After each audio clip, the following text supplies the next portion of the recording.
அஸ்ஸலாமு அலைக்கும் வரஹமத்துல்லா. கிபி 627 ஆண்டு மதினாவில் வளர்ந்து வந்த இஸ்லாமிய செல்வாக்கை முற்றிலுமாக அழிக்க வேண்டும் என்ற நோக்கத்தில் மெக்காவின் குறைஷிகள் ஒரு பெரும் கூட்டணியை உருவாக்கினார்கள்.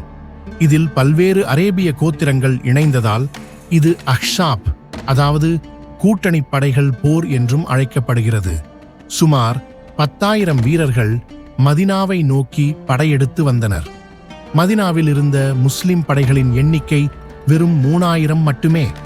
இவ்வளவு பெரிய படையை நேருக்கு நேர் சந்திப்பது கடினம் என்பதை உணர்ந்த நபிகள் நாயகம் ஸல்லல்லாஹு அலைஹி வஸல்லம் அவர்கள் தனது தோழர்களுடன் ஆலோசனை நடத்தினார்கள். அப்போது பாரசீகத்தைச் சேர்ந்த சல்மான் அல் பார்சி ஒரு புதிய யோசனையை முன்வைத்தார்.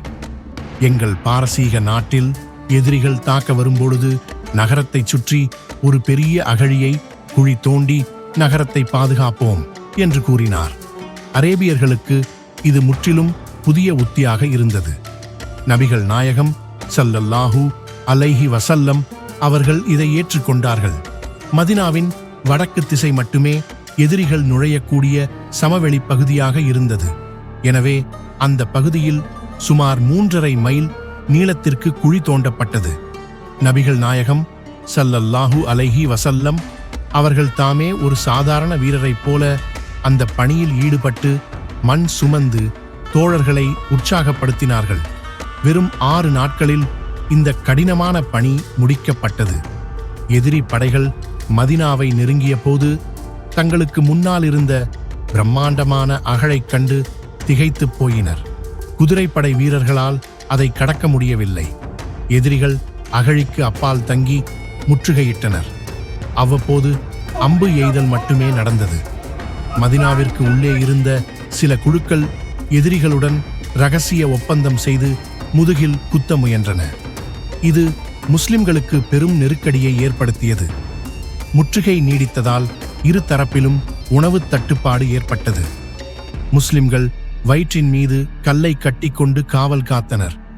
முற்றுகை சுமார் 27 நாட்கள் நீடித்தது. ஒரு இரவு யாரும் எதிர்பாராத விதமாக மிக கடுமையான மணல் புயலும் கடும் குளிரும் வீசியது. எதிரிகளின் கூடாரங்கள் பிடுங்கி எறியப்பட்டன. அவர்கள் சமைத்துக் கொண்டிருந்த பானைகள் கவிழ்ந்தன. விளக்குகள் அணைந்தன. இந்த இயற்கை பேரிடரால் அச்சமடைந்த கூட்டணி படைகள் இனி இங்கே இருக்க முடியாது என்று முடிவெடுத்து அன்றிரவே கலைந்து சென்றன.